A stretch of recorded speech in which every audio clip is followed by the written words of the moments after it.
Hey everybody, welcome to Big Valley Living. I'm Michelle. And I'm JJ. We made pickles a few weeks ago and they were so good that we've eaten almost all of them. We like pickles. So we decided to go out to Davis Ranch in Slough House, California and pick 62 pounds of cucumbers. This trip around, they were perfect, don't you think? Yeah, they're really nice. And we decided that instead of just making pickles on the stovetop this time, what are we going to do? We're gonna ferment them. This is exciting.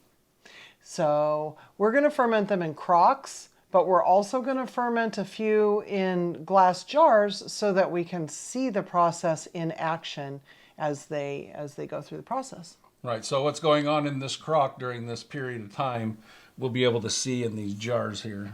And we'll take you along for the ride. That'll be pretty cool. All right, let's get going. Yay! Okay, so here we go. So this is looking down into a 5-gallon crock, which is like looking down into a 5-gallon bucket. However, it looks a lot smaller at the bottom, so it's just how it looks. So we're going to get started loading up this crock. So when you have a bigger pickle like this is probably, I don't know, a couple inches around or a couple inches across. You'll want to take and put a slit through the middle of it so that the pickling spice and everything, or the pickling fermentation can get into the middle of that guy. And that's it. We have the first row of we want to put the bigger cucumbers on the bottom because there's going to be quite a bit of weight on here, and the bigger cucumbers will stand up to that better than the little guys. But now that we have that, we're going to take and throw about half the amount of dill, which is about 3 or 4 sprigs, over the top of that and kind of spread it out. We have a little bit more too. These are pretty small. It might not be easy to tell, but this is from a flat pack at the grocery store. It's too hot in the valley right now for dill to survive. Yeah, we can't even get any outside of the grocery store. But we're going to start some soon. Anyway. And then we're going to put 3 bay leaves in here. Why are we doing that, JJ? And we're doing this because they have tannins in them, which actually help to keep the pickles crisp. So we'll just kind of spread those out around there. And that's all good. Now we're going to put one more layer. So now this is the second layer, and what we're going to do is put a tea bag just right in the middle there. And this is black tea, just regular Lipton black tea. And make note, he took the staple out because we really don't want any kind of metal or anything in there. So. And the reason we put this in there is the same reason as the bay leaves. It has the natural tannins and stuff that will help keep the cucumbers nice and crisp. And we'll put a couple more sprigs of the dill in there. Not too many, just one. That's good. One more. That one you have in your hand. And then we'll finish filling this bad boy up. Oh, we're at the end of getting this ready. We're going to put the brine on it. The brine is 8 cups of water, a 1/4 cup of vinegar, and a 1/2 cup of salt per gallon in the crock. So that's, That was 40 cups of water, 1 1/4 cups of vinegar, and 2 1/2 cups of salt. And it's also worth noting that you want to use non-iodized salt. Don't use the salt that you get in the round container. You can use pickling salt if you wish. If you want even more probiotics, you can use like a Himalayan pink salt, just some naturally occurring sea salt, any of those kind of salts, but do not use, your normal table salt because that's no good. It has caking agents and all that kind of gunk in it. And so what we did was we dissolved it all in there, and you'll see how clear this is going in. And use filtered water. If you don't have filtered water available, then what you're going to want to do is, if you have to use tap water, what you're going to want to do is set it out overnight to dechlorinate. So I got this, I could see that these were starting to float. So I want to make sure that when I get some weight on there, that they'll get underneath the level of the water, which I'll probably put a little bit more in. So now we're going to top this bad boy off. Are we going I to won't reserve? use all of this. Are we though. going to reserve some of that water for the weighted jar that we're going to put in here? If I use that all, I would just use that same ratio to make a little bit more brine. But on the top of this, so we don't have, they have weights for these that would hold this down. I do not have that. But so if you take a plate, you can see you can get it under that water. So you know that it's under the water. And try to keep the bay leaf and everything under it. But we're gonna take, and for ours, we're gonna use a quart jar that's filled with this brine.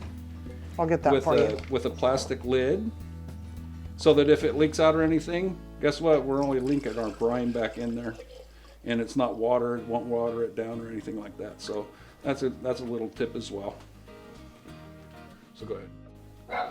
Okay, so in all things in life, we have to adapt and overcome. There was like, I don't know, little pickles too high, so I couldn't put a lid or anything to cover this.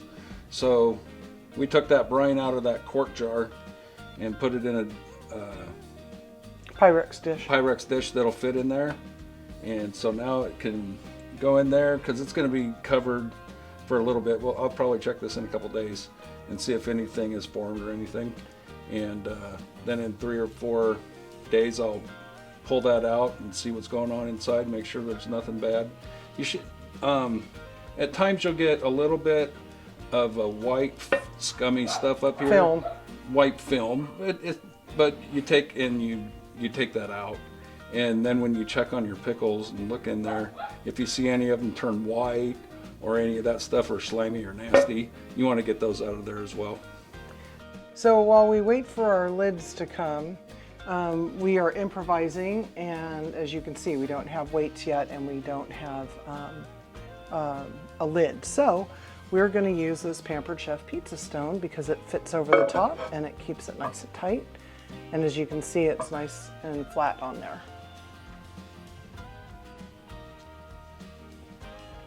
While we're filling the 4-gallon crock, hey JJ, did you know that the word fermentation originates from the Latin fermere, which means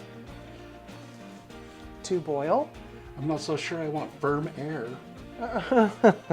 Dun-dun-dun. Did you know that, according to History.com, the first cucumber pickles got their start more than 4,000 years ago when ancient Mesopotamians began soaking cucumbers in an acidic brine as a way to preserve them? That I did not know. Is that too cool? It is what it is.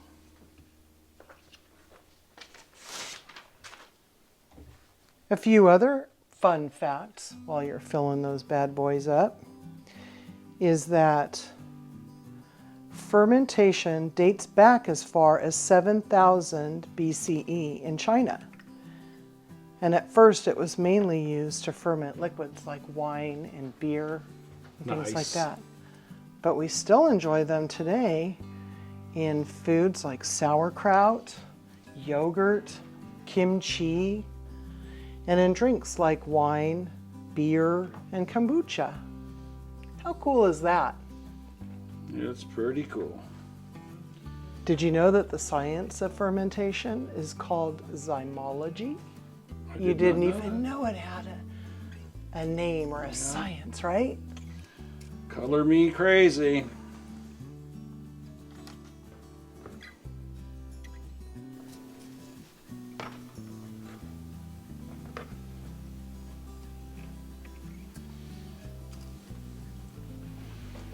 Looking good. It is. I think this will be our last row. Okay. I'll go get the brine. Fill this though right now, right? Yep. So because we're waiting for our weights, that's funny.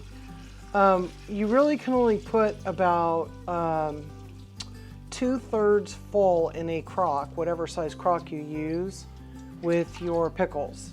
Because by using the quart jar full of brine and having a plate on top as our weight, we just need to make sure that we have plenty of room. So we're topping it off, and we've already measured. We had to take a few pickles out actually. And we're gonna put another Pampered Chef pizza pan, the crock pizza pan. No, we don't want it that way because we measured it this way and we know that, there you go. And so we know that it goes all the way around and that it is as sealed as it can be, right? Or do we want to take it off? Because I see it's kind of crooked. Oh, that's why you wanted to do this. Yeah. Ah, yes, we need to remove a little bit more pickle. See, it's just a little too high, guys, and we want to have that as tight on there as we can.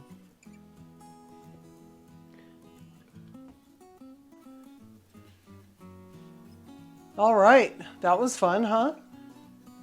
It was something. That's a lot of work. It's just a lot of work. Okay, so the couple things worth noting.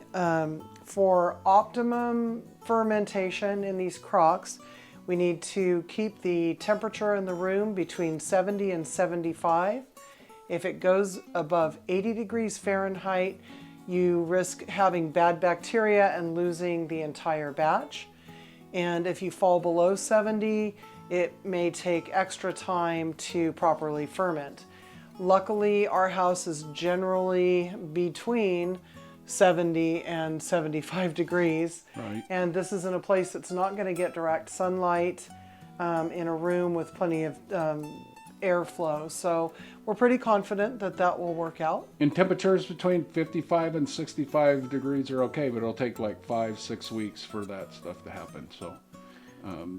So we're going to check these, like we said, we're going to check them every few days just to make sure that everything's moving slow or moving well, and to make sure that it doesn't have any kind of buildup on it.